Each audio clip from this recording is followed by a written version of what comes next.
Hey, it's Regis Leogal on the Pop Radio, and today we are joined by a Grammy winning artist from South Africa, known for his soulful sound and striking visual, Una Rams. I thank my God, He made it possible to fall in love with somebody like you. There's nobody in the world that could give me what we have, give me what we have. How are you, man? I'm doing amazing, Regis. I'm blessed, man. Just coming off of a debut, so I feel amazing right now. Yeah, how are you doing? I'm good. I'm good too. I'm really good. So let's start with the beginning. How you describe your sound, your art direction, and the inspiration that shaped your music. So we want to know, like, who is Una Rams in 2025? I believe in the past I've described my music as human, um, which sounds funny a bit, like saying it out loud, but that was for the core reason that as human beings we're dynamic, and we're not never static. And in that sense, I always had this understanding that my sound would evolve over time. And I've always said I wanted to grow with my audience, and at the root of all of the work I've created has been love, and it continues to be the theme that I speak on as I write songs, because I feel like that's something that's universally and globally true. We all fall in love or have a crush or have our hearts broken at some point in our lives.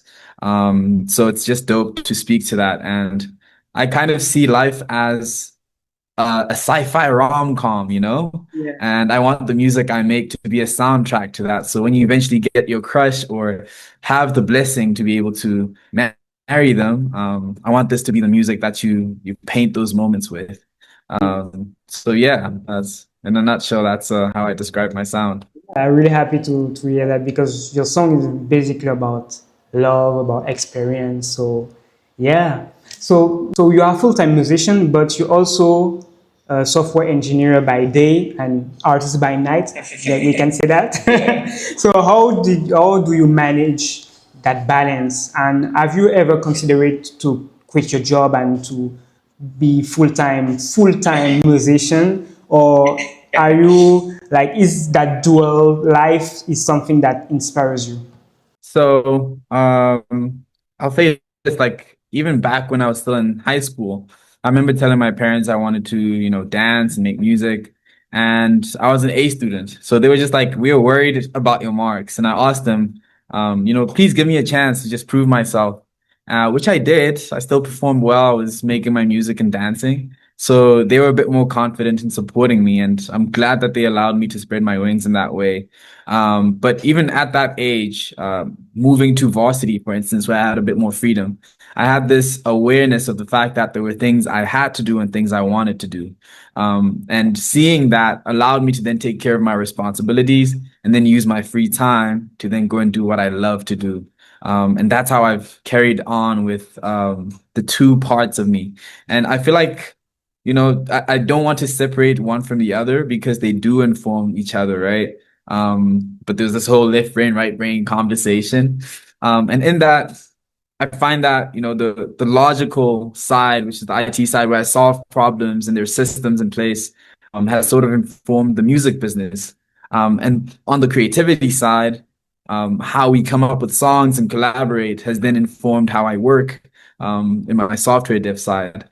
So it becomes two things that make me feel like a whole being or a whole human. Yeah, I love to be well-rounded. Yeah. And I will be honest and say I've had the dream of being a full-time artist for a while. So it's not every day that, I feel like pushing tickets or solving bugs on the system. And I do believe that that day's soon coming. But even then, when I do get the chance to, not exactly work for a company, but maybe work for myself, I feel like I will continue to make use of these skills elsewhere. For instance, even with this album, the way we're sending out our split sheets is through an app I've developed. It's called Splits, because our publisher sent us a Word document. I was like, this is terrible to deal with. I have to send it to guys and they have to send it back. But I developed a system where it kind of works sort of like DocuSign, and it's more specialized to music, you know? So that's where we're also seeing these two kind of feed into each other. And I want to explore more things in that regard. But yeah, I could yap on forever about the crazy ideas in my head. But But yeah. I feel like when I hear you talk about it, I feel like you need that. Like, okay, being a musician is like it's your life. It's yeah, but you need this work, this thing to maybe I don't know, maybe change your mind or think about like solve problem. And I feel like you're passionate about what you're doing. So maybe it's not a question like to quit your job because you're very passionate about it. So yeah, okay. Yeah. So let's talk about like your new baby, your new album, Meet Me at the Altar. So you just released your new album, and this album really catch my attention because of the cover art, the track list, the whole directions feel intentional. For me, it's like it feels like a wedding invitation to your listeners when I see the cover, when I see everything. So can you tell me like what was the meaning of the title of this album and how did this album come to life and what story you wanted to tell through this album? Right. So I'll be honest and say that like for majority of the time when we were working on this album, we didn't realize we were working on an album. Because I have this thing where I like to go into the studio to create from serendipity. So we won't know exactly what we're gonna go work on, but we'll get songs out of that, you know? So there's this creation phase and then there's also a curation phase. And we got to a point where we had enough music and it was just like, yo, what do we do with this? And we decided then to go into curation mode. And that's when we were working on a wedding project. And as time went on or time went by, I was getting ready to get married myself. You know, I had met the love of my life, and that became such a great inspiration. And she was the greatest muse. So it felt really fitting to, for the first time ever, not be singing or making music that felt reflective or, as if I was manifesting a future, but could speak to my current time. And Meet Me at the Altar becomes a title that then it's like the greatest call to commitment, you know? It's not like I'm just asking you out, but I'm asking someone for forever. And I've always said I wanted to grow up with my audience. I'm almost 30 now, you know? So even the sound itself had to reflect that growth. And I feel like there's a certain way in songwriting and a confidence in the sounds that we pick that show that confidence. So yeah, it's the perfect love letter because instead of just sitting down and writing one letter, I could just do a dedication to my wife. That's like this timeless piece of art. And I think that's such a beautiful gesture. I think like your personal life changed, but your music career changed at the same time. Like you like when I hear the album, so that's very dope. So we talk about the album, so let's talk about the creative process because you are a musician. So I want to know like when we in the studio with you, like what's you start by the melodies, the lyrics first. What is a typical session with you? Typical session with me is I'm very hands-on. So, working with, I guess, AI agents has kind of changed my perspective because and I'm not trying to degrade the great artists I work with, but I have this idea of being able to, you know, orchestrate, yeah, I think that's the best like example I could give or illustration, where different producers in the room or sessionists, I'm then able to say, hey guys, this is what I'm hearing in my head. Let's bring it to life. And I know that this is this person's strength. I can say out a word out or, kind of harmonize the ideas and they can then go and play them. And it's very much a collaborative process. So I love to say that we should leave ego at the door and the best idea for the song wins. So being in there will probably and highly likely develop the soundscape first, that being the beats and the melody. And then I like to just stand and walk around the room on my phone, just typing away. I'll probably throw out a question to the room just to see like how everyone's feeling, what people have been through, and see if we can condense those stories into song. Because I find that storytelling is the best way to relate to the next person.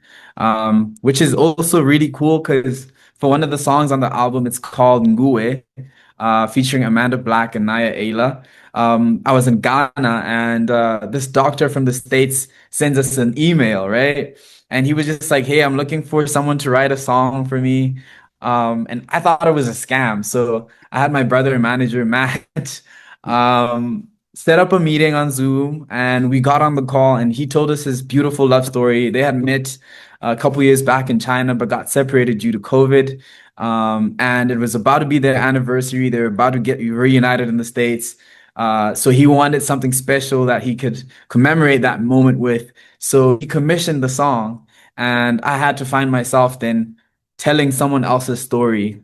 And it was just so crazy because as the days towards my own wedding approached, I could bring back some of the lyrics there.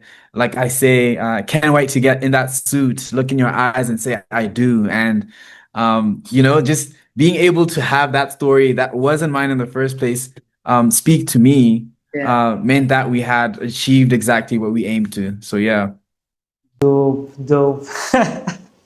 Okay, and I forget to ask you, but when I see the track list of your album, you have table one, table two, table three.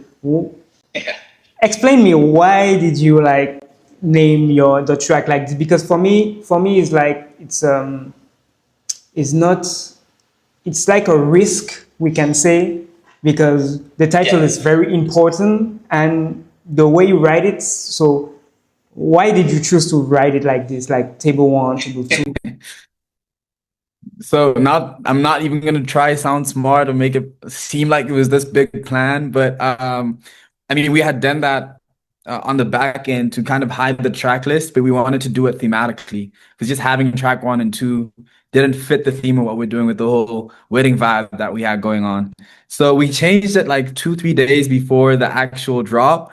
And unfortunately, it didn't reflect on Spotify. So I think till this day, it's probably appearing that way for some people. But I feel like it also drives this interest, to say like, I see the song is called Table 10, and I've seen people like posting and saying table, whatever number is my favorite, which kind of brings a new interactivity, and a touch point with the album itself.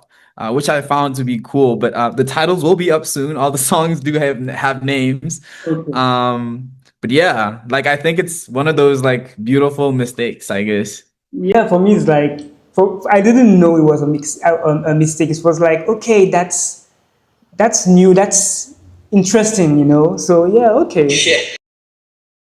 So finally, so what's next for you? So you just dropped your album. So do you have like live shows coming up? New visuals? What's next for you? What's next? Like having dropped this album, it's not like a one and done. This is years and almost 10 years in the making. So I want to do it justice. We're gonna continue rolling out like visuals. We've got Amazulu, which is table one, ready or getting ready soon. So we're gonna be dropping those visuals just now. And yeah, Mufuna and Priceless Possession already have videos. For Priceless Possession, that's a really special one because it shows the exact moment I proposed to my wife. So the big smile you see on my face in that video is genuine. And yeah, we've been planning an array of shows. We want to do one in Joburg here in South Africa and one in Venda, which is my hometown, to launch the album properly. And next year, we're gearing up to do a whole countrywide tour. And I'm hoping that we'll be able to, tour the world as well with this because it's music that's meant to be exported. And I'm hoping that we can make it out to the Caribbean, and showcase some of our stuff that side too. But outside of that, man, I'm looking forward to seeing what more blessings life has in store. We've been working on more music, so there's more coming out. there's splits, so we're gonna build that out into a fully functional system that, gets used by more and more artists and publishers and the like. And outside of the music space, I'm just looking forward to being a husband and a dad. I have two beautiful daughters, and I'm just loving that how I live life affects how I make art. So I'm allowing myself to live and be present, and getting excited for what I will output from all those experiences. Yeah, this is dope. This is dope because when I saw your image, is for me like sometimes when you see artists, they split their life. Like they are an artist and they are a husband. But for me, like you are one person, and yeah, that's for me that's unique. So we're really happy to have you today on Pulp Mag, and thank you for your time. And yeah, we wish you the best for what's coming. Thank you. No, thank you so much for having me on Pulp Magazine or Pulp Radio this time. And thank you so much for, creating a platform like this that can showcase different artists, and bridging the gap between the Caribbeans and Africa. Shout out, Regis. Thank you so much.